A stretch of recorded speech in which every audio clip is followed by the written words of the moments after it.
गरीब की गोभी बिरयानी। महेश बेटा, मुझे यकीन नहीं हो रहा है कि हम सारे लोग यहाँ बैठकर जो है बिरयानी खा रहे हैं। पिताजी, यकीन तो मुझे भी नहीं हो रहा है, लेकिन ये सच है। तभी वहां पर महेश की माँ आ गई। वो बहुत गुस्से में थी और हैरान भी। तुम लोग पागल हो गए हो क्या? ये क्या खा रहे हो तुम लोग? अगर गांव वाले देखेंगे तो क्या कहेंगे? और तुम बुढ़ा गए हो, इन लोगों के साथ बैठकर तुम भी यही सब खा रहे हो। अरे इतनी उतावली क्यों हो रही हो महेश की माँ? हैं? हम लोग बिरयानी ही तो खा रहे हैं। लगता है ये सब पागल हो गए हैं। महेश की माँ एक बाल्टी पानी भरकर लाई और उन सब के ऊपर डाल दिया। तुरंत वो सब होश में आ गए और उन्होंने देखा कि वो बिरयानी नहीं बल्कि गोबर खा रहे थे। छी छी छी छी, इसका मतलब हम लोग बिरयानी नहीं गोबर खा रहे थे। चलो चलो। सारे लोग अपने अपने घर चले गए। महेश की माँ ने कहा, तुम बुढ़ा गए हो, अपने बेटे को समझाते क्यों नहीं? दिन भर गांव के लड़कों के साथ आवारागर्दी किया करता है। ना वो लोग कुछ करते हैं, ना इसे कुछ करने देते हैं। इसकी शादी कैसे होगी? बेटा, अब तो बड़ा हो गया है, कोई काम धंधा क्यों नहीं करता? आप लोग भी ना हर वक्त काम की ही बातें किया करते हो। अभी मेरी खाने खेलने की उम्र है। तो इस तरह दिन भर महेश गांव के लड़कों के साथ घूमता रहता था। फिर एक रोज गांव के एक बुजुर्ग काका ने महेश की माँ को सलाह दी। बहन जी, मेरे ख्याल से आप महेश की शादी कर दो, तभी सुधरेगा ये। हाँ ये आपने बिल्कुल सही कहा काका। कुछ ही दिनों बाद वो लोग लड़की देखने लड़की वालों के घर गए। लड़की वालों का घर खेतों के बीचों बीच था और खेतों में हर तरफ गोभी के फूल लगे हुए थे। खैर, वो लोग घर के अंदर गए। लड़की का नाम राधिका था। भाई साहब, बस मेरे पास यही गोभी की खेती है। गोभी बेचकर ही अपनी जिंदगी काट रहा हूँ। अरे खेती का काम तो सबसे अच्छा होता है और मुझे राधिका बेटी का स्वभाव बहुत पसंद आया। तो इस तरह राधिका और महेश की शादी तय हो गई। शादी के नाम से ही महेश बहुत खुश था। अगले ही दिन वो अपने गांव के दोस्तों से मिला। दोस्तों, अब बिरयानी खाने का सपना बहुत जल्द पूरा होने वाला है। मैंने ससुर जी से बोल दिया है कि बारातियों का स्वागत बिरयानी से कीजिएगा, और अगर उन्होंने बिरयानी नहीं खिलाई तो दहेज में जो भी पैसा मिलेगा उन पैसों से तुम सबको बिरयानी की पार्टी दूंगा। क्या बात है महेश भाई, दोस्त तो तुम्हारे जैसा। हाँ यार।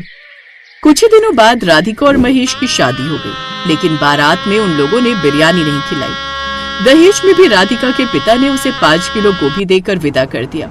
जैसे वो ब्याह कर ससुराल आई, वैसे ही महेश उस पर चिल्लाने लगा। शादी में तो मैंने कुछ बोला नहीं, पर अब बोलता हूँ। तुम्हारे पिता से मैंने कहा था कि बारातियों को बिरयानी खिलाना, उन्होंने बिरयानी भी नहीं खिलाई और ना ही दहेज में पैसे दिए। 5 किलो गोभी देकर विदा कर दिया। ये भी कोई बात हुई? देखिए, हम लोग शाकाहारी हैं और वैसे भी मेरे पिता इतने अमीर नहीं है कि पूरी बारात को बिरयानी खिला सके। तभी वहां पर उसके सास ससुर आ गए। बेचारी अभी अभी आई है और तू उस पर चिल्लाने लगा। इतना ही गांव वालों को बिरयानी खिलाने का शौक है तो कोई काम धंधा क्यों नहीं करता? रहने दीजिए सासू माँ, इन्होंने अगर अपने दोस्तों से बिरयानी खिलाने का वादा किया था तो हम उन्हें बिरयानी जरूर खिलाएंगे। जाइए, पूरे गांव को न्योता दे दीजिए। अरे कहाँ से खिलाओगी बिरयानी? तुम खुद बकरा बन जाओगी या मुझे बकरा बनाओगी? जब बहू कह रही है तो जाकर अपने दोस्तों को न्योता दे दे। खैर, महेश ने पूरे गांव को न्योता दे दिया। इधर राधिका ने वो 5 किलो गोभी उबाल ली। इस तरह उसने कुछ ही देर में गोभी बिरयानी बना दी। थोड़ी ही देर में पूरे गांव ने मिलकर 5 किलो गोभी की बिरयानी खत्म कर दी। यार रमेश, भाभी जी ने तो कमाल कर दी यार। ऐसी बिरयानी पूरी दुनिया में कोई नहीं बना सकता। हाँ बहू, तूने गोभी बिरयानी इतनी अच्छी बनाई है ना कि अब हम कभी बकरा वाली बिरयानी नहीं खाएंगे। शाकाहारी बिरयानी भी इतनी स्वादिष्ट हो सकती है, ये हमने कभी सोचा ही नहीं था। तो इस तरह उस दिन राधिका की वजह से उसके ससुराल वालों की और महेश की खूब तारीफ हुई। ऐसे दिन बीतने लगे, लेकिन महेश अभी भी कोई काम नहीं करता था। एक रोज महेश के सारे गांव वाले दोस्त शहर कमाने के लिए निकल गए। उन सब के माँ बाप महेश को ताने देने लगे। अरे महेश, हम सबके बच्चे तो कमाने शहर निकल गए और तू शादीशुदा होने के बावजूद भी अभी तक कुछ नहीं कमाता। ऐसे कुछ महीने गुजर गए, फिर भी महेश ने कोई काम नहीं किया। फिर एक रात, हमने सोचा था शादी के बाद तू सुधर जाएगा, लेकिन अभी तक तू नहीं सुधरा। तेरे सारे आवारा दोस्त कमाने के लिए निकल गए, पर तू अभी तक नहीं कमा रहा है। सोचा था शादी के बाद अपने पोते का मुंह देखूंगी, लेकिन जब तू कुछ करता ही नहीं है तो बच्चा पैदा करके भी क्या ही होगा। इसीलिए मैंने बहू से मना कर दिया है कि अभी बच्चा पैदा करने की कोई जरूरत नहीं है। तो इस तरह गांव वालों और गांव वालों के तानों से परेशान होकर महेश गांव से थोड़ी दूर एक कारखाने में नौकरी करने ही लगा। लेकिन वहां पर भी वो आलसी किया करता था। जैसे ही मालिक आ जाता था वो काम करने लगता था और उनके जाते ही सो जाता था। काम करने के 2 दिन बाद ही उसने मालिक से कहा, मालिक मुझे कुछ पैसे दे दो, जाते जाते रास्ते में कुछ खा लूंगा। काम करते हुए 2 दिन हुए नहीं कि तुमने पैसे मांगने शुरू कर दिए। चलो ठीक है, भूख लगी है तो मैं तुम्हें सिर्फ 100 रुपए दे देता हूँ, कुछ खा लेना, ये लो। पैसे लेकर महेश वहाँ से निकल आया और रास्ते में सोचने लगा, अरे यार, मैंने सोचा था ये बुढ़ा पैसे दे देगा तो आज बिरयानी खाऊंगा, लेकिन 100 रुपए में तो बिरयानी मिलेगी नहीं। ऐसा करता हूँ 100 रुपए की गोभी लेकर जाता हूँ, मेरी बीवी तो गोभी बिरयानी बना ही लेती है, वही खा लूंगा। महेश गोभी लेकर घर गया और राधिका से गोभी बिरयानी बनवाने लगा। तो अब हर 2 दिन बाद महेश अपने मालिक से पैसे मांग ही लेता था और गोभी खरीद कर अपनी बीवी से गोभी बिरयानी बनवाता था। फिर एक रात, जब से ब्याह कर आई हूँ वही पुराने कपड़े पहन रही हूँ, मेरी मांग का सिंदूर, बिंदी, क्रीम, पाउडर, लिपस्टिक सब कुछ खत्म हो गया है। अरे यार, नौकरी करनी शुरू कर दी है, पगार मिलने दो, फिर सब कुछ लाकर दे दूंगा। अगले दिन महेश काम पर जाते ही सो गया। मालिक चुपके से उसे देख रहा था। महेश, आज मुझे पता चल चुका है कि प्रोडक्शन इतना कम क्यों है। मुझे देखते ही काम करने लगते हो और मेरे जाते ही सो जाते हो। जाओ, मैं तुम्हें काम पर नहीं रखता और जितना भी तुमने अभी तक काम किया है उतना पैसा मैं तुम्हें दे ही चुका हूँ। महेश ने उससे माफी मांगी लेकिन उसने माफ नहीं किया, तो इस तरह उसकी नौकरी चली गई। एक रोज उसके माँ बाप बुरी तरह बीमार पड़ गए। डॉक्टर ने कहा, देखिए, आपके माँ बाप की हालत बहुत खराब हो चुकी है। 10-15 दिन के अंदर अगर इनका इलाज शुरू न किया गया तो कुछ भी हो सकता है। इलाज में कम से कम 50,000 रुपए लगेंगे। आज पहली बार महेश सीरियस हुआ। अब वो हर जगह जाकर काम ढूंढने लगा। पुराने कारखाने में भी गया लेकिन उसे किसी ने काम नहीं दिया। फिर एक रात, आपसे तो कुछ होने वाला नहीं, लेकिन मुझे अपने सास ससुर की बहुत चिंता है। अब मैं जो भी करूं मुझे रोकना मत। राधिका तुरंत अपने मायके गई और अपने पिता से सारी बात बताई। वहां से वो 10 किलो गोभी और 20 किलो चावल लेकर आई। गांव के चाचा से उसने किराए पर ठेला भी मांग लिया। रात भर उसने घर में बैठकर गोभी बिरयानी बनाई और अगले दिन चौराहे पर खड़ी होकर बेचने लगी। गोभी बिरयानी की महक पूरा गांव पहचानता था, इसीलिए सारा गांव उमड़ पड़ा। भाभी जी, ये आपने बहुत बड़ा उपकार किया हम पर, जल्दी से गोभी बिरयानी खिला दो। तो इस तरह धीरे धीरे अब आसपास के दूसरे गांव से भी लोग गोभी बिरयानी खाने आने लगे। एक हफ्ते में ही उसने अपने सास ससुर का इलाज शुरू किया और 15 दिन में ही वो पूरी तरह स्वस्थ हो गए। फिर एक रोज गांव वाले उसके घर आए। महेश, जो काम एक बेटे को करना चाहिए था वो काम एक बहू ने किया है, हैं? शर्म आनी चाहिए तुमको खुद पर, हैं? बेचारी बहू होकर चौराहे पर खड़ी होकर गोभी बिरयानी बेचती है, बताओ। मैं आप सबसे माफी मांगता हूँ, मैं कल ही शहर जाता हूँ कमाने। बाहर जाने की कोई जरूरत नहीं है, हमारी दुकान चलने ही लगी है, इसीलिए अब इसी धंधे को हम दोनों मिलकर चलाएंगे। अब महेश और राधिका मिलकर गोभी बिरयानी बेचने लगे और खुशी खुशी अपनी जिंदगी बिताने लगे।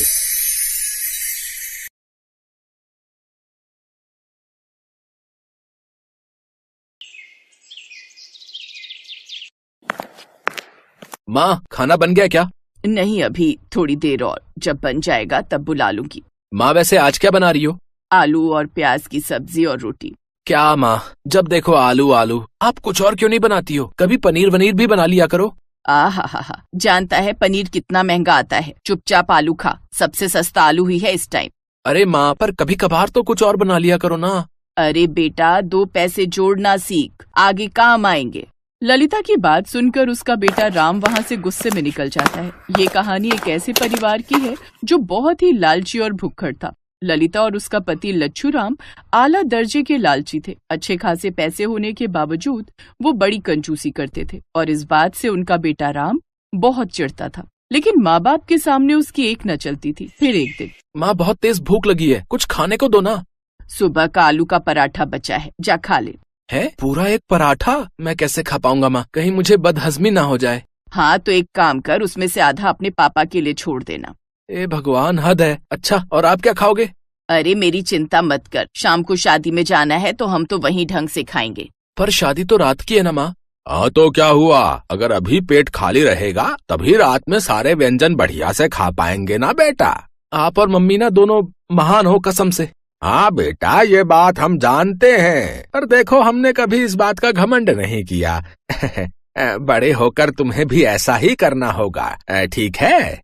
हाँ हाँ बिल्कुल पापा, लच्छूराम और ललिता ने उस दिन कुछ नहीं खाया और रात में शादी में उन दोनों ने गले तक भरकर खाना ठूसा। ये देखकर राम को बहुत शर्मिंदगी हो रही थी, लेकिन वो जानता था कि वो अपने माता पिता के स्वभाव को नहीं बदल सकता था। ऐसे ही वक्त गुजरता चला गया। अब राम बड़ा हो गया था। वो रश्मि नाम की एक लड़की से प्यार करने लगा, लेकिन समस्या ये थी कि रश्मि एक गरीब घर की लड़की थी।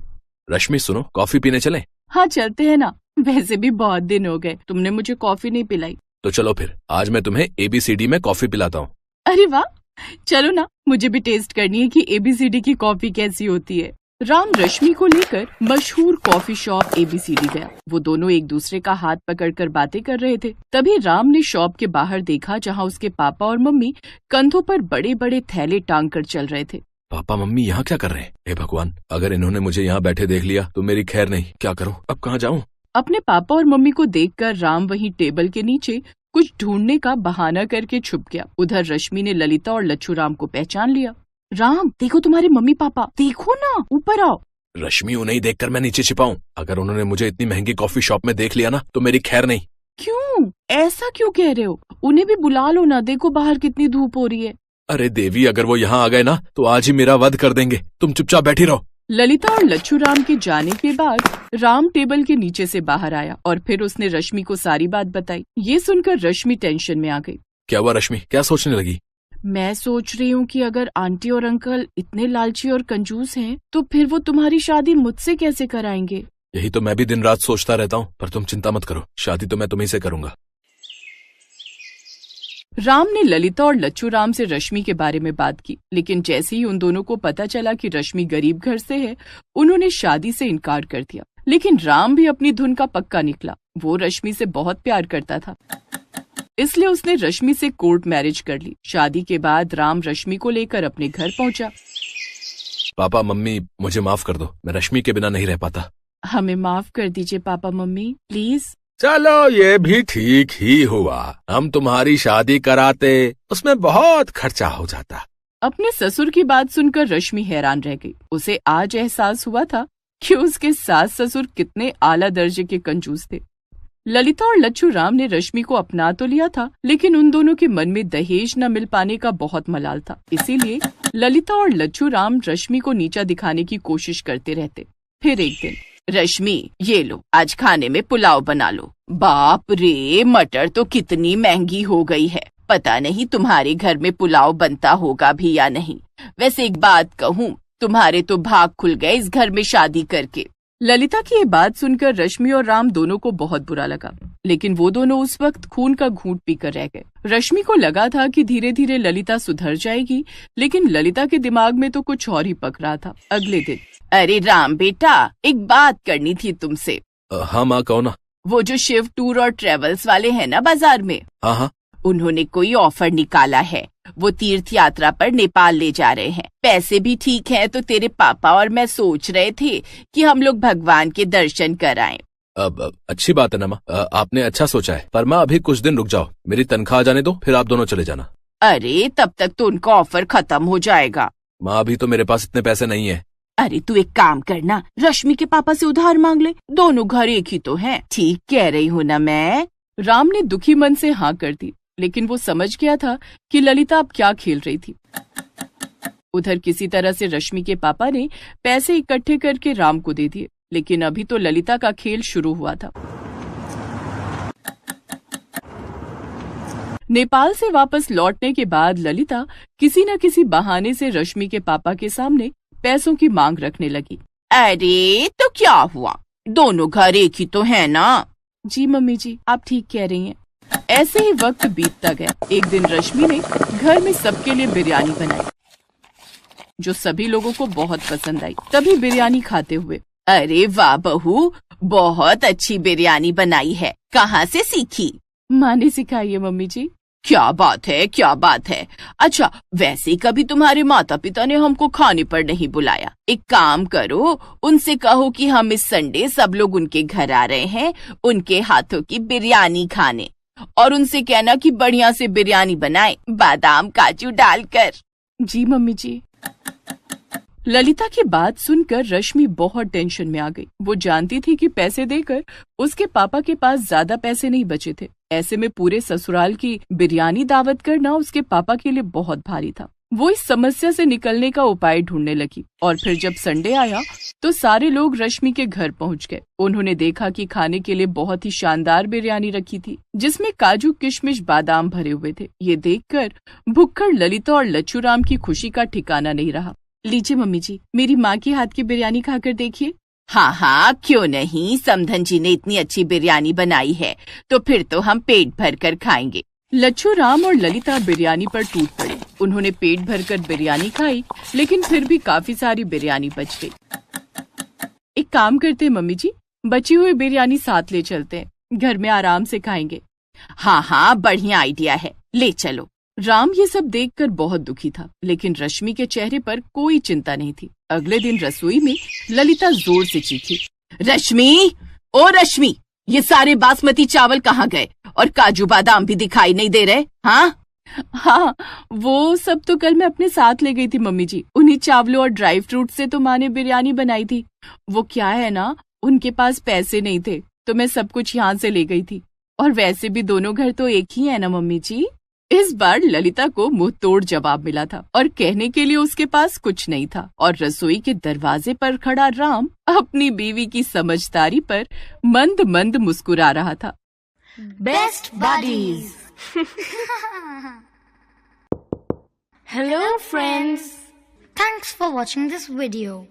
अगर आपको ये वीडियो पसंद आया है तो प्लीज लाइक, सब्सक्राइब, कमेंट्स करें इस वीडियो पर और हाँ, शेयर करना भी ना भूलें। और भी मजेदार वीडियो देखने के लिए नीचे दिए गए बेल आइकॉन को दबाएं। देखते रहिए बेस्ट बडीज।